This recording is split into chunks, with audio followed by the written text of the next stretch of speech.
একটা পটকা মাছ, আর তাতেই ধ্বংস হয়ে গেল পুরো পরিবার। রাতের খাবারের টেবিলে বসেছিলেন সবাই। কেউ ভাবতেও পারেনি যে খাবার কয়েক মুহূর্ত আগেও সুস্বাদু মনে হচ্ছিল সেটাই হয়ে উঠবে ভয়ঙ্কর মৃত্যু ফাঁদ। কাউখালী উপজেলার এক গ্রামে হঠাৎই নেমে এলো বিষাদের ছায়া। মাত্র 5 বছরের এক শিশু ফাতেমা আক্তার একটি সাধারণ রাতের খাবারের পরই হারিয়ে গেল চিরতরে। দর্শক, একটা পটকা মাছ অথবা ফটকা মাছ, গ্রামগঞ্জে একে ট্যাপটুপও বলে থাকে। এই ট্যাপটুপ মাছ যে মরণ ফাঁদে পরিণত হবে সেটা তারা জানতেন না। এই ট্যাপটুপ মাছ খাওয়ার কারণে পুরো পরিবার শেষ হয়ে গেছে। রাত্রেবেলা উঠেছিলেন সেহরি খাওয়ার জন্য, অথচ তারা চিরতরে ঘুমিয়ে গেলেন। দর্শক, আপনারা যারা এই ভিডিওটি দেখার জন্য ক্লিক করেছেন তারা প্লিজ ভিডিওতে একটা লাইক দিয়ে চ্যানেলটি সাবস্ক্রাইব করে সম্পূর্ণ বিস্তারিত ভিডিওটি দেখবেন ইনশাআল্লাহ। পটকা মাছের বিষ পৃথিবীর অন্যতম শক্তিশালী বিষগুলোর একটি। এর বিষক্রিয়ায় কয়েক ঘন্টার মধ্যেই মৃত্যু হতে পারে। তাছাড়া এটির কোনো প্রতিষেধকও নেই। জাল বাইতে গেছে আমার ছোট ভাই, একটা পটকা মাছ পাইছে। পটকা মাছটা বড় একটা পটকা মাছ পাইছে দেখে পটকা মাছটা বাড়ি লইয়েছে খাওয়ার জন্য। তখন মায়ের রান্ধিয়ে দিয়েছে, এরা 5 জনে খাইছে। খাওয়ার পরে ওই আমার ভাগ্নিজ্ঞ মারা গেছে আর 4 জন বরিশাল।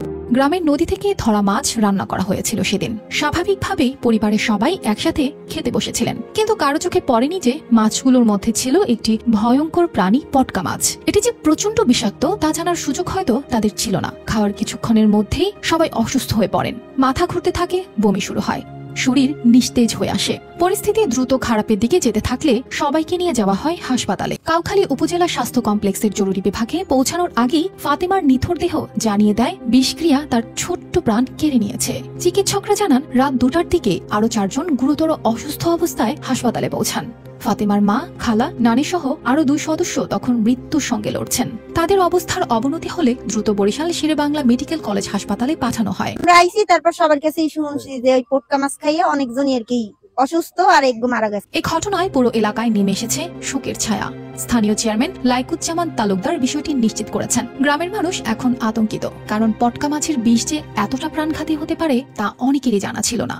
আগত রোগীদের একজনকে আমরা মৃত অবস্থায় পাই, আর বাকি 4 জনকে আমরা তৎক্ষণাৎ বরিশাল সাগরদী মেডিকেলে আমরা রেফার করে দিই। আর এই মাছটা কিন্তু, এই পটকা মাছ যাকে বলে, এই মাছটা কিন্তু বাংলাদেশে নিষিদ্ধ একটি মাছ।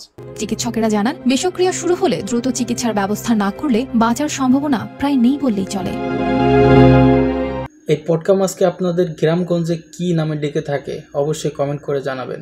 দর্শক, আপনাদেরকে অসংখ্য ধন্যবাদ এতক্ষণ পর্যন্ত ভিডিওটি দেখার জন্য।